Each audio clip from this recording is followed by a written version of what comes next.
Northwest Cavalryman Show, the podcast where your host, Rick Skolrud, discusses politics and news from Canada, the United States, and around the world, from a conservative perspective.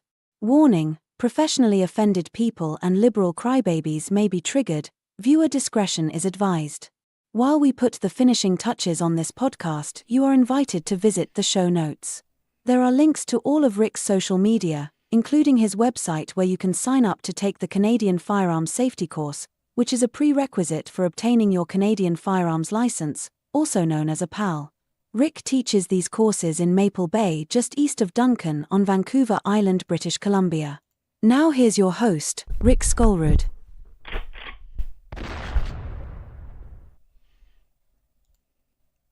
Hey everybody, how you doing tonight? I hope I'm broadcasting. I'm trying to see if it's coming on my my YouTube channel, and I'm not sure if it is. Maybe it is. Maybe I'm just a little too soon for that, but it appears to be showing up on Rumble and not on YouTube. I'll just refresh this, see what's happening. Oh, there I am.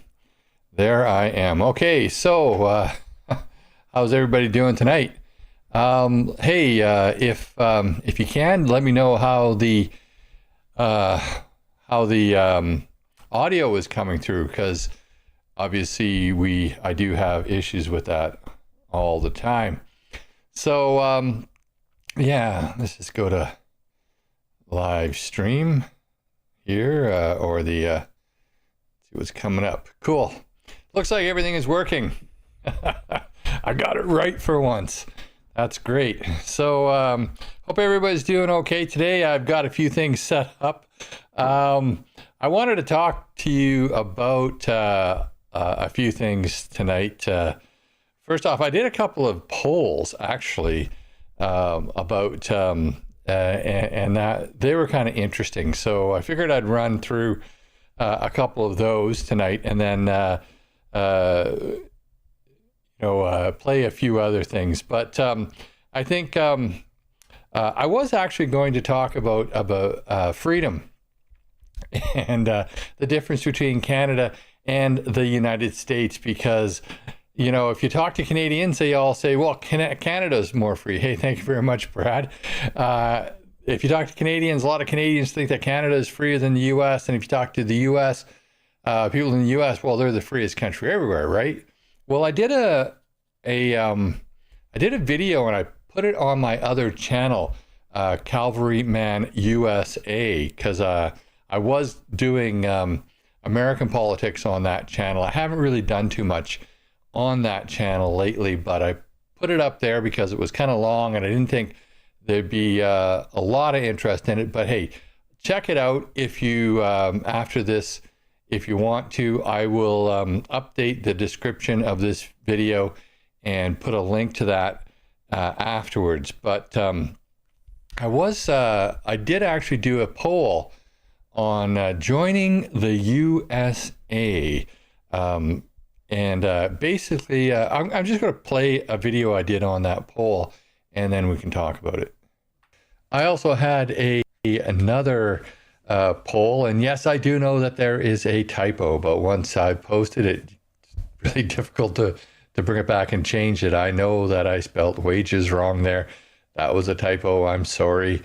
So if you were guaranteed a 60% reduction in tax, which is what Trump said he would do, and all Canadian assets and wages were converted to US dollars at par, so like any pensions and stuff like that, would you vote to merge with the US? The first option was never. I'd rather be poor and always be subordinate to the USA. 5% voted like that. Absolutely no conditions. 13% voted that way. Yes, if all Canadian provinces were made separate states, 62%.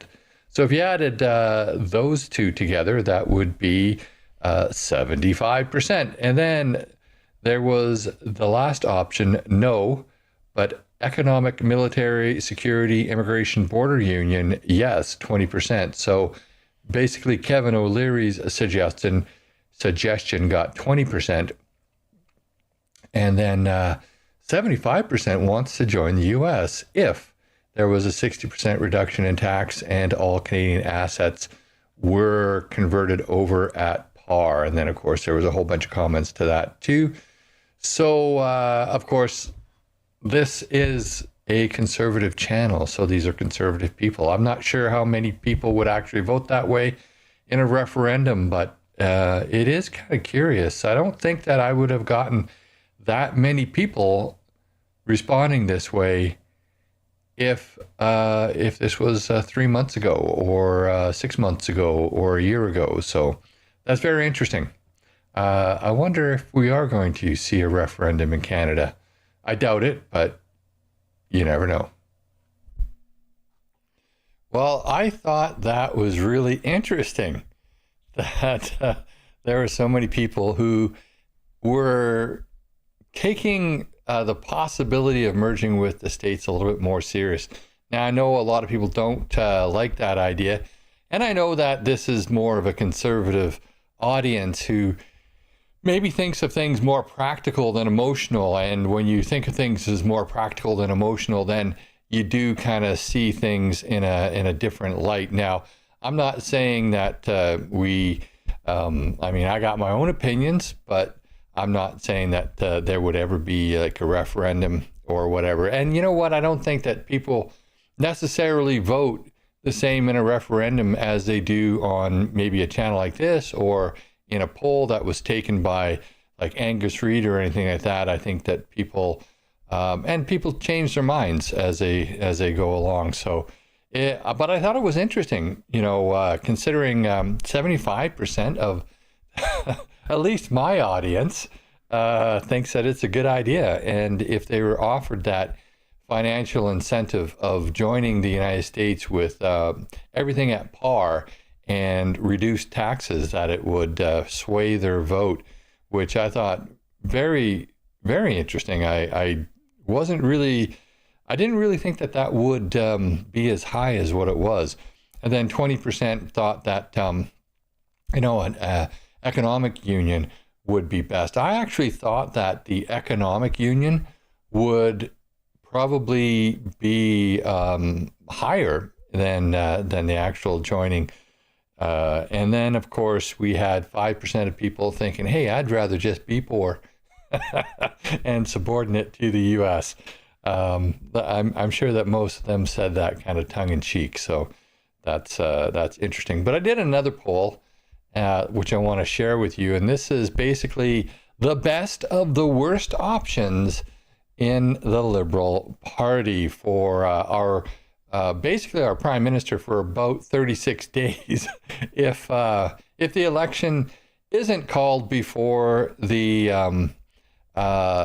Liberals' leadership vote, it's actually, I think that is probably going to be voted on ahead of that because of the challenge to prorogation, which is going through, and the timeline there. But let's take a look at this other poll for a second.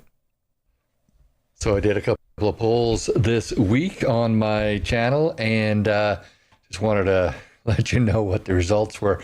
So one poll that I did that actually came down this morning was, unfortunately, the next Prime Minister will be a Liberal after the leadership vote, if only for 36 days. Who would be best? And I put down the first one, someone who whispers lies in the HOC, because she always seems to be whispering instead of speaking out loud. 3% chose Karina Gould. Then we had 14%, someone who squeaks lies in the House of Commons. Of course, that would be Chrystia Freeland. Then we have someone who failed at the Bank of England. And then there was put another option in the comments. Well, 3% chose Karina, 14% chose Chrystia, 4% chose Mark Carney, and 79% put other comments down below. So what were those other comments? Well, a lot. Monkey, dog, baboon, potted plant, Edgar the pug, lobster sandwich lady, goat like Kevin O'Leary. None of the above. None of the above was actually very, very popular. Kermit the Frog, Wayne Gretzky, Wyerton Willie, and it goes on and on. So pretty much everybody thinks that almost anybody would be better than the Liberals that they have lined up. But it's curious that over 14 or about 14% chose Chrystia Freeland over Mark Carney. But of course, my channel attracts conservatives. So who knows? Maybe they're right. Maybe they're wrong. Who knows? So that's interesting. You know, we have all sorts of, I would rather have this, like 79% of people would rather somebody else, the best or the worst option. I was actually kind of surprised that Mark Carney was only at 4% and that Chrystia Freeland was at 14%. I thought it would kind of be flip-flopped the other way around. But again, like my audience is more conservative, so that kind of makes sense. They, and they're looking at things a little bit different. Like who would be who do we know? What evil do we know? And who can we quash or squash like a bug in the next election? And it would be kind of fun to see Chrystia Freeland get squashed like a bug. It would have been more enjoyable, I think, to have seen Justin Trudeau squashed like a bug in the next election. But I mean, that's the way it is.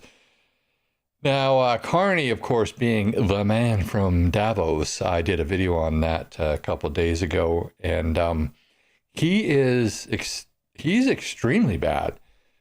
He's even worse than I thought when I started looking into him and what he did at the Bank of England, and how essentially he got kicked out of his job at the Bank of England, and now, of course, he's thinking he can run our country into the ground is what he would do if we let him. But fortunately, whoever becomes the leader will only be the prime minister for a very short period of time.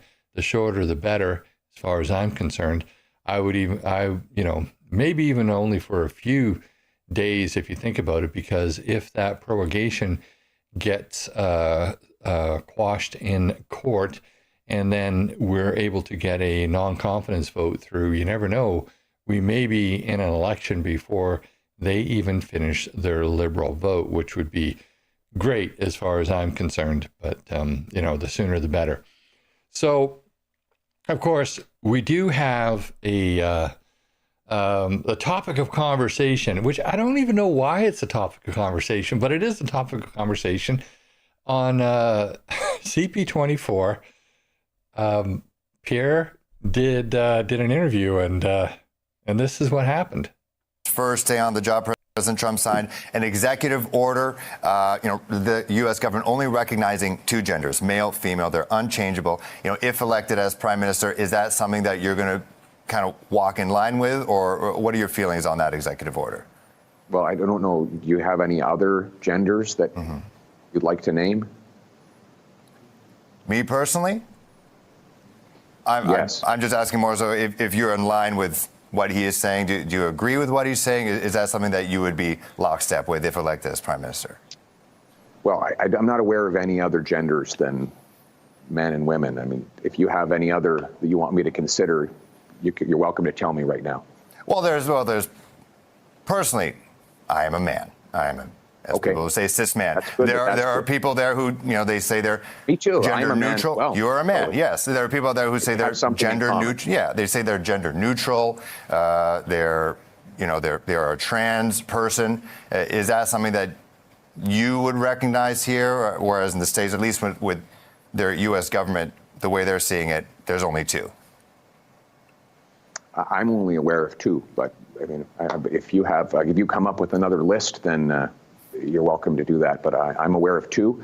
And as far as I'm concerned, we should have a government that just minds its own damn business and leaves people alone to make their own personal decisions. That's the kind of government I'm going to run. And with that, the current government, they currently have passports that allow people to put on, gender neutral on their passport. Advocate groups want the government, mind you, the outgoing government, to ask the U.S., would the U.S. recognize these passports, obviously on their way out, if you are the next prime minister? Is that something that you would advocate for? I have to be honest. Yeah. I have to be honest with you. I just saw your segment on homeless encampments that are popping up all over Toronto. We've got 25% of our population in poverty. Housing costs have doubled. Crime is rampaging through our streets. I just find it to be a strange priority to spend time talking about this. My priority is to give people back control of their lives, and bring back Canada's promise that anyone who works hard gets a powerful paycheck and pension that buys affordable food, gas, and homes in safe neighborhoods. That's the promise we need for Canadians. If Liberals want to talk about different labels for gender that they want to put on passports in the United States, they can do that. I'm going to talk about the things that will bring home Canada's promise. So apparently that guy is a cis male. I think he left a Y out at the end. Oh, did I say that out loud? Breaking news, everybody. Breaking news in Toronto. There's only 2 genders. Breaking news. There's only 2 genders. What? Come on, man. That's my Joe Biden imitation. Come on, man. Isn't it great just how Pierre just controls those reporters? Like, all he has to do is throw it back in their face. Like, do you know of any other genders? Like, I'm only aware of 2 genders. If you're aware of more, if you want to talk about it, just let me know, and we'll discuss it. So I think that's funny. I think that's hilarious, the way he handles the press, and I think he's very good at it. So when he gets in, of course we're going to have to hold him to account, like we hold everybody to account, but I don't think that we'll be criticizing him nearly as much, because he does seem to have his head on straight, and he does deal with the facts. So I like that. I do want to show something. This I don't know why, but in my YouTube feed, I've been getting a lot of these React videos pop up, and people like from other countries, from the US and from New Zealand and from Scotland and from the Malaysia and stuff like that, reacting to the I Am Canadian commercials. And of course, we've all seen those I Am Canadian commercials. So I don't know, I never really, I thought they were okay, but after you've seen them once, they weren't really worth watching again. But there was one kind of spoof of that I thought was hilarious. I've edited it to make it more PG, but this is what I'm talking about here. I'm not unemployed or smuggling cigarettes across the border. I don't eat Pepsi in the West for breakfast. I don't watch the hockey game doing it style, and I don't know Claude, Manon, or Francois in Abitibi-Témiscamingue, but I'm sure they all have nice teeth. I smoke in church. I speak Quebecois and Joual, not French or English. I pronounce it third, not third. And eating French fries with cheese makes sense, Monesty. I believe in distinct society, as long as someone else pays for it. I believe in language police, not equal rights. And Carlis, I believe that Club Super Sex is an appropriate place for my wife and me to celebrate our anniversary. What the hell, she goes on at 10 anyway. In Quebec, the Stanley Cup actually comes around more often than Halley's Comet.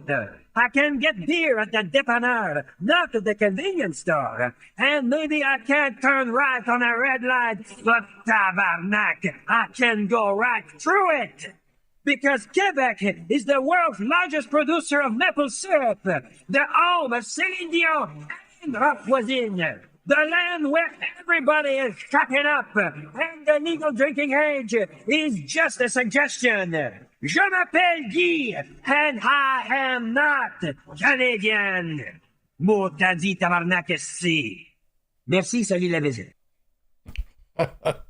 I hope I didn't offend anybody with that one, but I always thought that was just hilarious. Now, I don't speak French. I do come from a French Canadian background, so I'm not French Canadian because I don't speak French. But my mother was French Canadian, and I just think that's hilarious. You know, if you, I don't know if anybody, and you know, some of the things that were really funny about that is, they don't. He doesn't speak English or French. You know, he speaks Québécois and stuff like that. What I thought was really funny is in New Brunswick, my grandmother. My mother was French first, then my grandmother. I hope I'm coming through okay. My Go XLR, which I think is probably on the Fritz, is just tuned down, but I tuned it back up again. So anyways, my grandmother would have a conversation with you, and it was funny because half of the sentence would be in English and half of the sentence would be in French. It wasn't a complete sentence in either. And I didn't speak French, but I understood what she was saying, and I just thought that was pretty funny. A couple of other things I thought was really, really funny about that is tabernacle. We can't turn right on a red light, but tabernacle, we can go straight through it. I always thought that was the funniest thing about that, because it was, you know, you ever drive in Quebec or through Quebec, and they do get a little aggressive. And I was on, of course, I pulled a fair share of people over driving through different places in Alberta, and the Quebec driver's licenses, yeah, they were a bit of an issue there. But also the the drinking age is just a suggestion, which I think is probably you know, they got a little bit more. There's more truth to that than probably should be. However, I don't know why. I was getting all these "I am Canadian" things in my feed lately, and reaction to that. Foreigners reacting to that. I'd actually like to see a foreigner react to this one, just to see what they think. But I thought that this one, you know, just for the humor of it, was funny, and I hope I didn't offend anybody by playing that. I tried to, I did take out some of the more risque stuff, because you know, I don't want YouTube demonetizing or taking this off the air. And I also took out the background music, because you never can tell with YouTube, are they going to give you a copyright strike for playing the background music, which is kind of crazy. So yeah. You know, I didn't really have a lot to say this week. Last weekend I was teaching, so I missed a few things because I was doing work on the house and then teaching last weekend. It was a good course. I think that and a lot of people had a lot of or only had one student, but a lot of people dropped out at the last moment. They had other things to do, which was disappointing, because, you know, you have a few more people and it is quite enjoyable. But one-on-one was fine as well. I only had one student and he got a lot out of it. So that was really good. So I was interesting to get your guys' perspective on the on a few of the things. Like, what do you think? Was that poll of mine reflective of, or those two polls, but the one in particular about getting the 60% reduction in taxes and everything at par and every province becoming a state? Would that even Does that even make sense to you? Does that poll, the results of that poll, make sense to you? Because I was actually a little bit surprised at how high it was, how many people actually thought that that was a good idea. Regardless of what my own opinions of it are, I was under the impression that less people had opinions similar to mine with regards to that than what the poll showed, which was interesting to find out. I was under the impression that more people would have been maybe for an economic union other than a full statehood, but that's just kind of the thing. And that was kind of what I was thinking. So what do you guys think about that? So there's a lot of other things obviously going on in the news. David Eby wants us to boycott visiting the U.S. If there's a 25% tariff placed on Canadian goods. He's such a commie. Like, I don't know, like, for y'all who don't live in BC, just think about this guy here. Like, he's got ties to the Communist Party of China. I don't know how he got elected, to be honest. Like, after everything that's been, going on in Canada, and we still elect this guy, and he now he's just such an idiot. Like, there is nothing that he has done that has been any good for Canada. So he's saying now that we shouldn't visit the United States, and we shouldn't do all sorts of things because of the Trump tariffs. It's interesting. There's a BC. I'm just going through some of the news here off to my left. A lot of the back in the day, there's all this resistance to pipelines by some First Nations groups, and it's interesting that a lot of them are backing off on those on that resistance now because of the tariffs, and they're realizing that they probably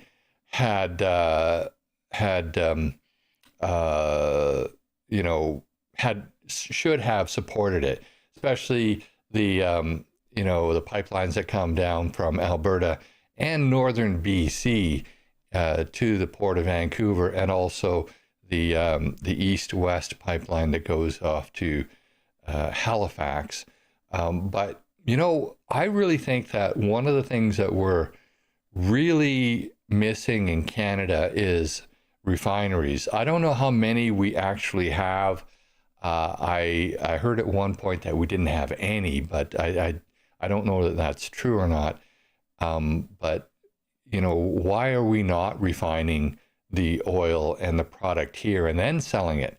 It would make more sense to me if we did that, because when you think about it, we send all of our oil down to the Gulf Coast, or the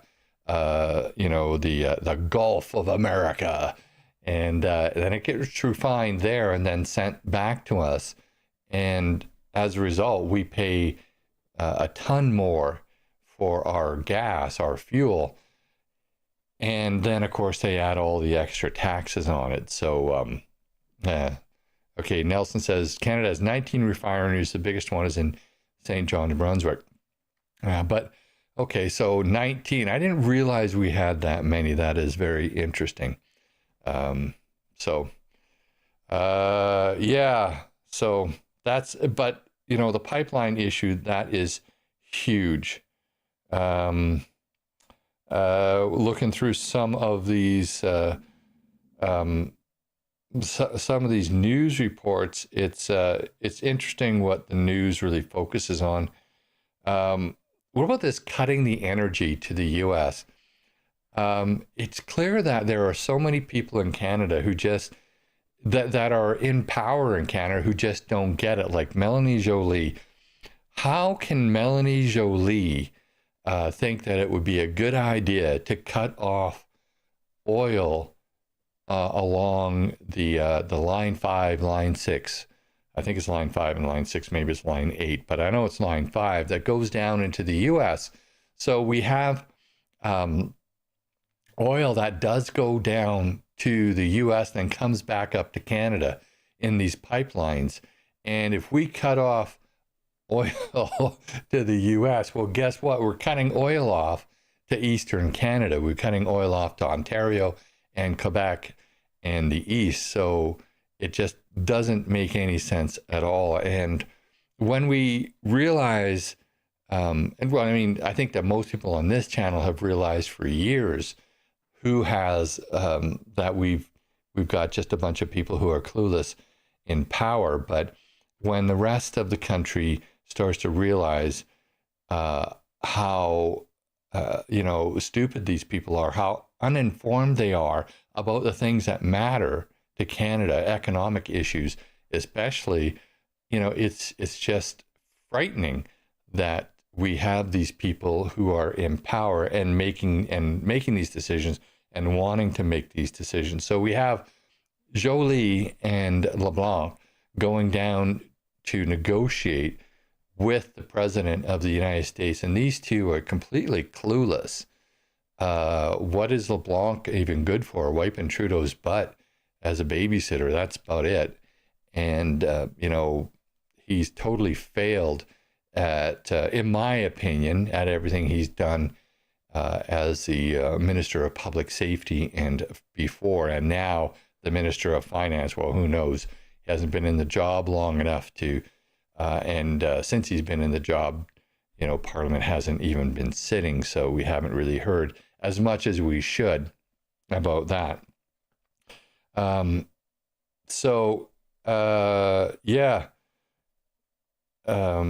got into a little bit of discussion with some of my commenters when I said that, the tariffs were being pulled back a little bit. I didn't mean that. I meant that the tariffs were being put on hold until the 1st of February. So what is it, next week, I guess. They're coming up pretty soon here. But will they? That's the big question. Will those tariffs actually go through, and what are the tariffs for? So many people think that they are for economic reasons, the trade imbalance, when in actual fact, if we get trade imbalance tariffs, those are actually going to come later, after April the 1st, after Trump has a study done. These tariffs are meant to get our security forces off their butts and actually secure the border. And I know a lot of people are saying in my comments, well, isn't it the U.S.'s duty to protect their border from things coming in, and we'll protect ours from things coming in? But it's a two-way street. And I worked in some border communities. I worked in Surrey in District 5, for example. And in District 5, that's where the border is. So when you and we were the kind of the secondary force for border jumpers. The first one was all RCMP as well, but it was FSOC, federal enforcement, and but they were hardly ever there. They were coming out of headquarters, and so we were there, and we would get calls. But most of our calls came from the U.S. Border Patrol because they were monitoring the border. We didn't have the surveillance that they did, so we were relying almost all on their technology for people jumping the border and coming in. So there's a lot to be said for securing our border. Now, that's only part of the issue, though. The main part of the issue, though, is our immigration and allowing people to come in through other means. So coming in at the border, coming in off the ships and whatnot, coming in at the airport and coming in off the ships. Because once they get here with our laxed immigration policy and then they jump the border, that's also a huge issue. So, you know, the U.S. is helping Canada out with people jumping the border because they see it. They see the lead up to it. They see people approaching the border, and they let us know. But we don't do the same thing for them and they don't have surveillance on our side of the border. So there's a huge imbalance there. That's what he's talking about. That's part of what he's talking about. The other part is about fentanyl being produced in Canada because of the precursors. We have these crazy lax drug laws where, we're basically legalized everything in British Columbia. And then we have, people coming in who are unvetted for, student visas. Why would you do that? Why would any country in their right mind allow that? And Trump now is saying, well, enough is enough. Secure your border, and then it secures us. So that I can't. I don't have enough time in the day to respond to all of the negative comments I get, and I do get quite a few. I think I do have some trollers out there, people who love to troll me, and that's fine. Whoever wants to troll, go ahead and troll. I may or may not respond to the trolls, but I usually make a comment on them in future videos and stuff like this. So a lot of things happening as usual in Canadian politics. The leadership thing is going on. I think that when Pierre finally takes the reins in Canada, when the adults finally get in charge, there's going to be a massive difference. There's going to be a massive difference in how we deal with Trump.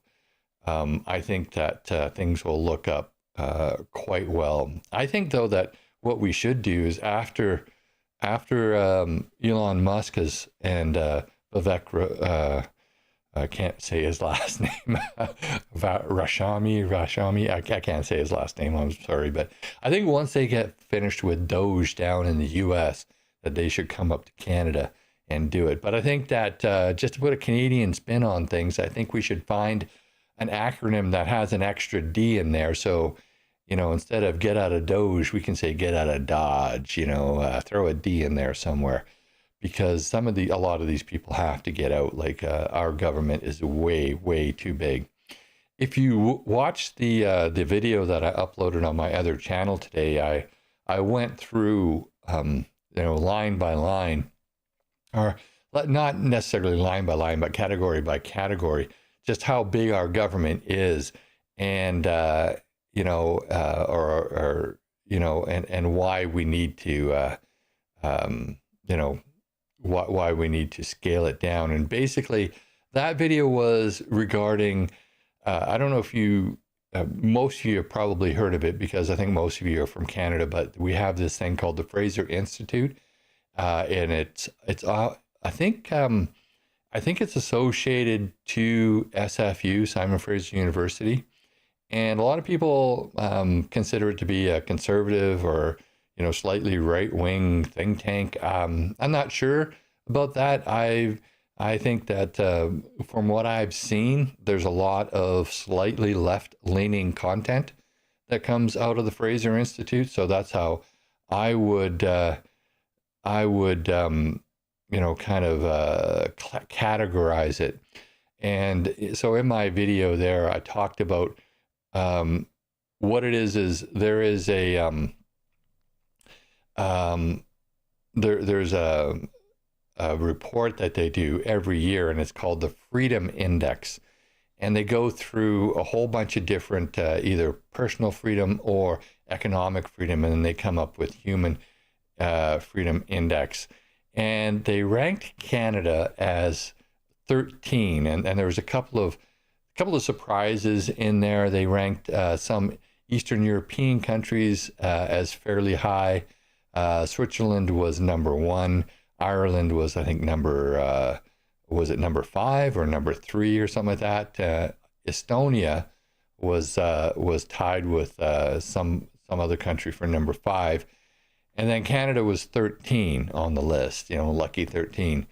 And then the United States was 17. And I just thought, I don't know about that. I don't know that how they ranked it. So what I did was I went through and I did my own kind of analysis, and I'll admit I didn't read the whole 433 page report. A lot of it was charts, so it wouldn't have been that bad probably because there's 165 countries that they analyzed, and each of them had at least 2 pages. So there's 320 or 330 pages that you can take off the top of that. So really there was 100 pages of stuff to read through. I didn't read through that 100 pages, but I can tell you that I don't believe I don't believe the ratings, and so I rated it myself.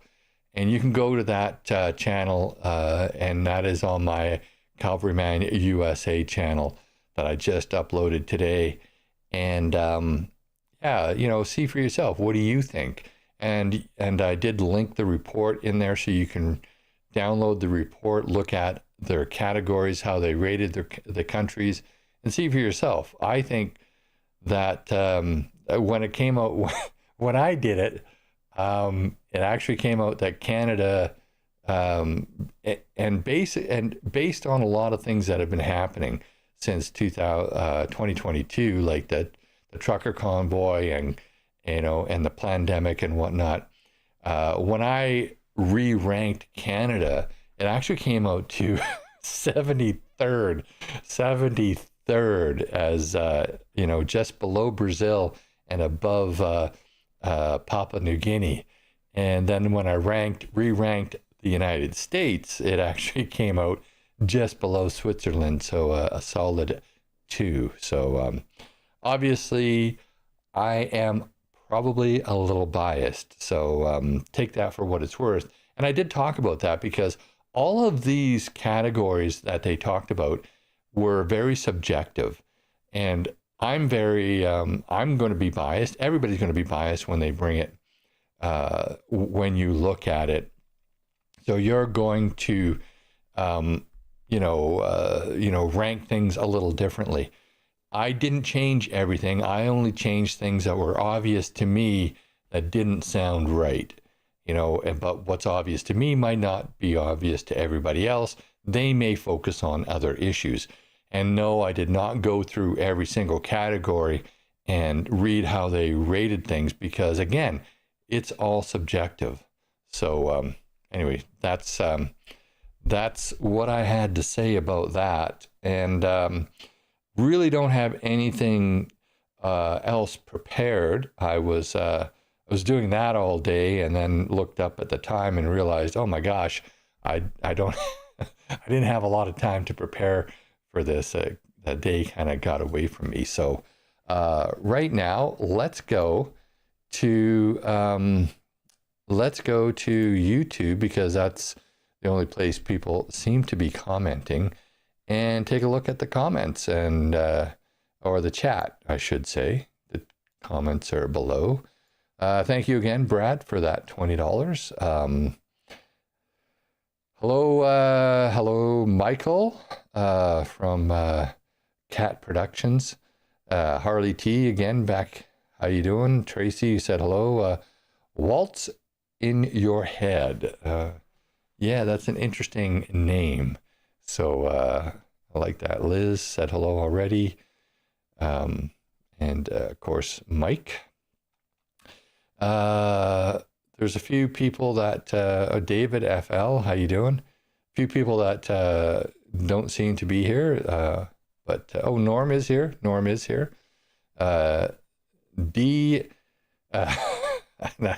I'm really sorry.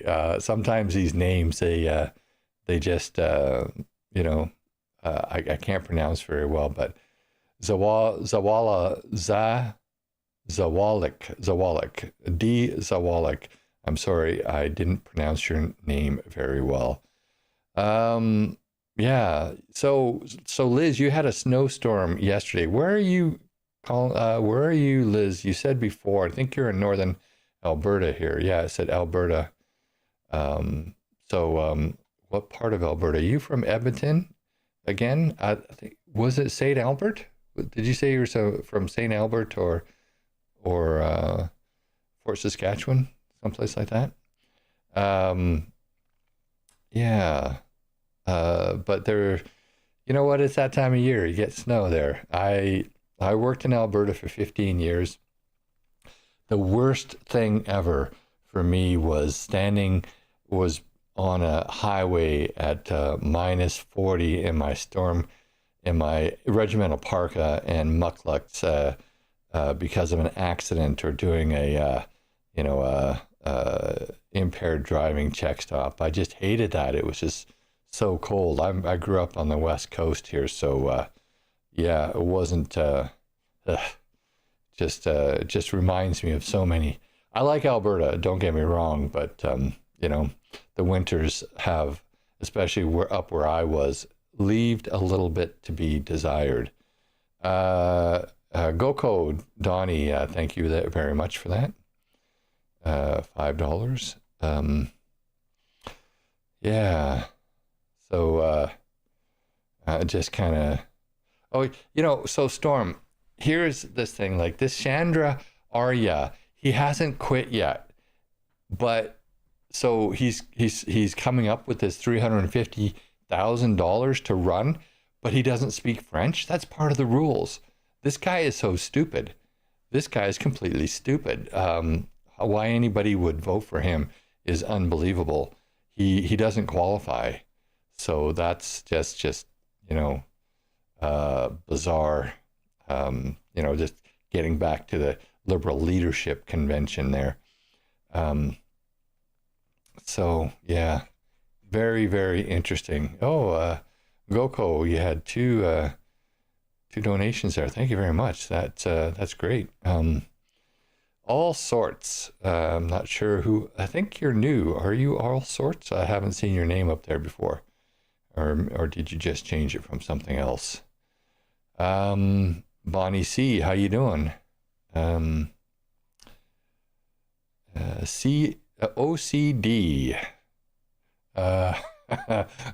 Okay, yeah, I'm a little bit OCD sometimes myself, sometimes not.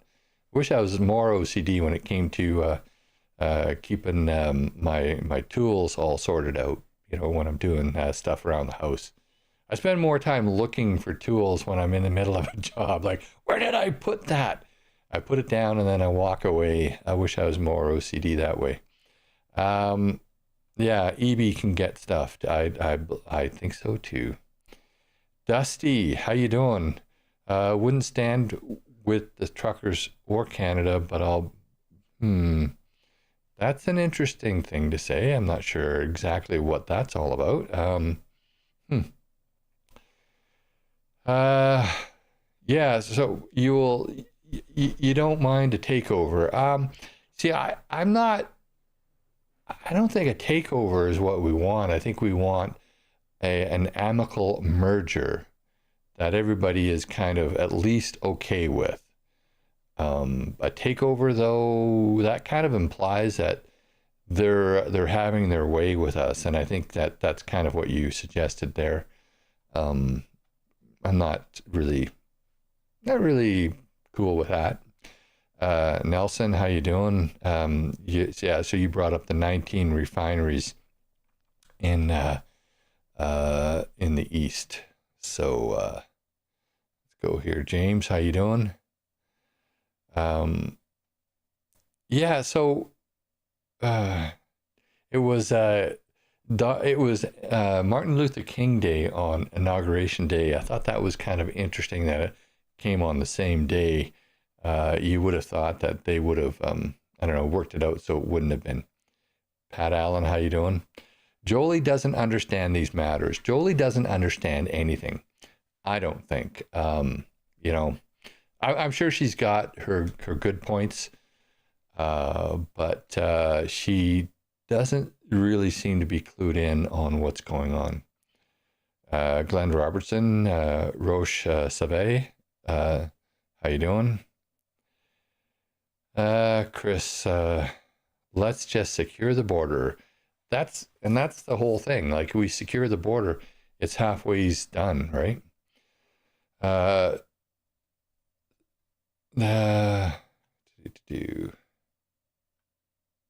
Let's buy Chinese drones. Yeah, so I did have a comment on one of my videos that the RCMP was buying Chinese drones. Now, why would they do that? Why would they do that? You know, the thing about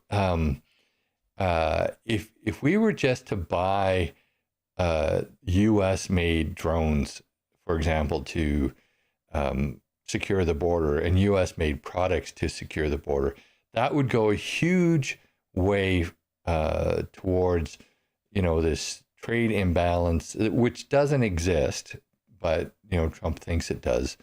And also, you know, if we bought it through the Department of Defense, then it would go towards our NATO commitment, because really it is defense. It's defending our border. So why wouldn't we do that? I don't know. You know, there's a lot of things that could be put through on that defense budget, you know, that NATO obligation, that they don't, but they should. Jolie has 2 clues, one lost and the other one went looking for it. Okay, I like that.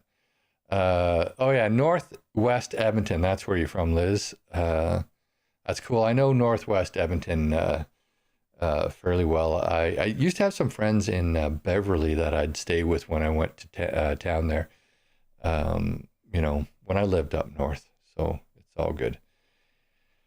Yeah, so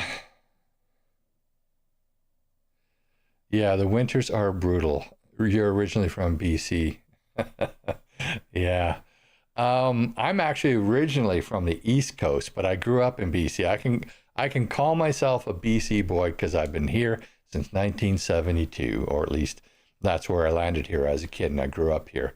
Yeah, and I do like a little bit of winter. I just don't like the extreme cold. Like I could deal with snow, and I do like snowmobiling and that kind of stuff. But I do not like the minus 40. I was in Swan Hills for a year, 2 years. I think it was 2 years, and for both years I was there, it snowed every month of the year except July, 1 year, and then it hailed. So the ground was covered with white regardless. And I remember walking to work when our vehicles couldn't start, and that was minus 53, minus 85 with the wind chill. I didn't know that it could get to minus 53. And we had these things called regimental parkers, and they were the big ones. They had fur around the head, you know, the opening, so you could, you know, close it up a little bit, and big old mucklucks and stuff like that. So it was good. It kept you warm, but you know, I tell you what, just so cold up there. No, I did not work in Inuvik. I never worked above the 60th. I worked above the 55th, but not the 60th. So it was never up there. That was from David. Yeah. Hello, us and them. Yeah, so I think we're just kind of run out of. I run out of kind of things that to really blather on about. I did go off on a bit of a tangent there. I don't think that we're as free as what the Fraser Institute says we are, and I think that the U.S. is a little freer than what they say they are. Yeah, so. What do y'all think? You know, if you don't have it in the comments already or in the chat, put it down in the comments. But I do believe that study's a little bit off, and it's very subjective.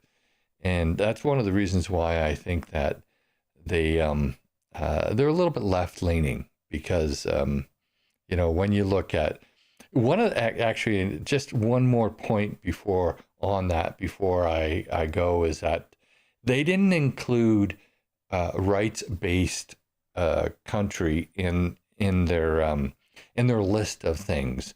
They kind of touched on it in many of their categories and subcategories, but they didn't actually say the rights-based society. And I've talked about this before, but as a republic, and they've based their society on their constitution, which was rights-based. But our government is all about serving the crown, because we're a monarchy. So that's really what I was referring to there. So I added an extra category and rated and put that extra rating in, because I thought that they missed out on that. So define freedom. You and them asked. Well, I did a video. I know that you just tuned in a little bit ago, but I did a video that I posted on my other channel, Cavalryman USA, about the Freedom Index that is released every year from the Fraser Institute, and another. It's actually a joint project with another institute, and how I didn't actually agree with it. So if you go over, and I'll update the description of this video after the live stream, so that there is a link to that if you wish to go and see it. So I'm all for smaller government, and I'm a conservative. I like small government. Protect our rights and then get out of our way, is what I think. So that's my, if you wanted to boil it down to one kind of sentence, that's what it would be. Although clearly there's a lot more to it than that, but protect our rights and get out of our way, and then only provide services that can't be provided by the public sector, but anyway, so that's about it for me tonight. I'm going to go upstairs, have a little bite to eat, and maybe relax in front of the flat screen for a little bit. And thank you all for joining in. I hope that everybody's got a little bit out of this tonight, out of my ramblings. You know what? Just for fun, let's play this again, because it's just so funny. I'm not unemployed or smuggling cigarettes across the border. I don't eat Pepsi in the West for breakfast. I don't watch the hockey game doing it style, and I don't know Claude, Manon, or Francois in Abitibi-Témiscamingue, but I'm sure they all have nice teeth. I smoke in church. I speak Québécois and Joual, not French or English. I pronounce it third, not third. And eating French fries with cheese makes sense, Monesty. I believe in distinct society, as long as someone else pays for it. I believe in language police, not equal rights. And Carlis, I believe that Club Super Sex is an appropriate place for my wife and me to celebrate our anniversaire. What the hell, she goes on at 10 anyway. In Quebec, the Stanley Cup actually comes around more often than Halley's Comet. I can get beer at the dépanneur, not at the convenience store. And maybe I can't turn right on a red light, but tabarnak, I can go right through it. Because Quebec is the world's largest producer of maple syrup, the home of Céline Dion and Rock Voisine. The land where everybody is shacking up, and the legal drinking age is just a suggestion. Je m'appelle Guy, and I am not Canadian. Mot t'as dit, tabarnak, esti. Merci, salut la visite. So, yes. Good night, everyone. Hope you have a great rest of your week. And hopefully we'll all be back again next Thursday. So I will sign off now and let you get on with your day and your evening and whatever. We'll talk to you later. You've been watching the Northwest Cavalryman Show. Thank you for tuning in this evening. I hope you've enjoyed the content. Don't forget to like and subscribe, and share with your friends and on social media. May God bless you. And if you're a liberal crybaby, bless your heart. Have a great rest of your week, and we'll see you next Thursday.